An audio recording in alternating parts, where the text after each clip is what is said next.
প্রিয় শিক্ষার্থী বন্ধুরা, আজ আমরা উচ্চ মাধ্যমিক শিক্ষা সংসদ সম্প্রতি যে কোশ্চেন প্যাটার্ন নতুনভাবে সব সাবজেক্টের জন্য প্রকাশ করেছে এবং যেই অনুসারে তোমাদের 2026 এবং আগামী দিনের পরীক্ষা হবে সেই বিষয় নিয়ে আলোচনা করব। আজকে আমরা মূলত বাংলা ক অর্থাৎ যাদের প্রথম ভাষা বাংলা তার কোশ্চেন প্যাটার্ন, সর্বশেষ যে কোশ্চেন প্যাটার্ন সেটি নিয়ে আলোচনা করব। দেখো, তোমাদের এই যে বাংলা ক এর যে কোশ্চেন প্যাটার্ন নিয়ে নানা রকম কনফিউশন ছিল অতীতে, এবারে কিন্তু একেবারে স্পষ্ট করে দেওয়া হয়েছে যে এখান থেকে তোমাদের 2 নম্বরের প্রশ্ন কিন্তু থাকবে এবং 3 নম্বরের প্রশ্ন থাকবে এবং 5 বা 10 নম্বরের প্রশ্নও থাকবে। তা কোথা থেকে কোনটা থাকবে? দেখো, তোমাদের সিলেবাসে যে দুটো গল্প রয়েছে, হলুদ পোড়া এবং হারুন সালেমের মাসি, এই দুটো গল্প থেকে তোমাদের কিন্তু 2 নম্বরের কোনো প্রশ্ন থাকবে না এবং 3 নম্বরের শর্ট আনসার টাইপ কোশ্চেন্সের মধ্যে আরেকটা ভাগ হচ্ছে 3 নম্বরের প্রশ্ন, সেই 3 নম্বরের কোনো প্রশ্ন তোমাদের থাকবে না। কেবলমাত্র এই গল্প দুটো থেকে তোমাদেরকে একটা long question descriptive type questions লিখতে হবে 5 নম্বরের।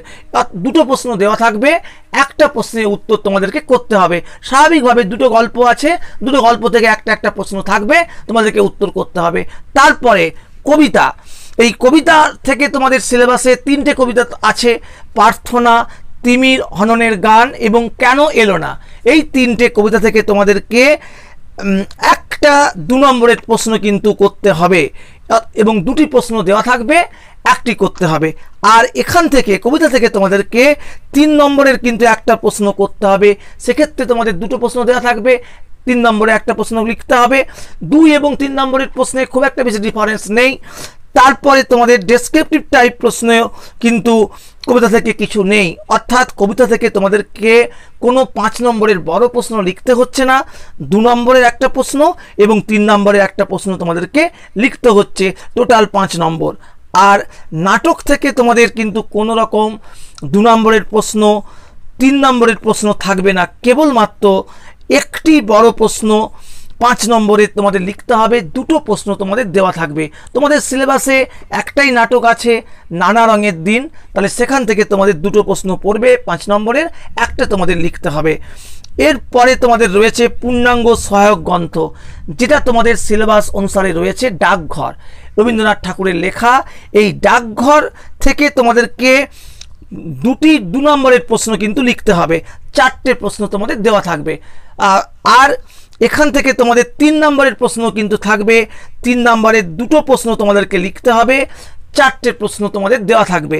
আর এখান থেকে স্বাভাবিকভাবে যেহেতু 3 নম্বরের প্রশ্ন থাকছে, সেই জন্য এখানে কোনো 5 নম্বরের প্রশ্ন কিন্তু থাকবে না।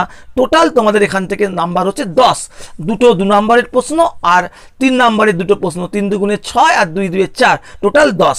এরপর বাংলা শিল্প সাহিত্য সংস্কৃতির ইতিহাস, এখান থেকে তোমাদেরকে কিন্তু লিখতে হবে একটা 2 নম্বরের প্রশ্ন লিখতে হবে আর 3 নম্বরের একটা প্রশ্ন লিখতে হবে। প্রত্যেকটা ক্ষেত্রে কিন্তু 2টো করে প্রশ্ন দেওয়া থাকবে। আর এখান থেকেও কিন্তু 5 নম্বরের বড় প্রশ্ন কোনো লিখতে হবে না। এটা তোমাদের অনেকটাই সুবিধা হবে, যেহেতু এখান থেকে কোনো বড় প্রশ্ন লিখতে হবে না।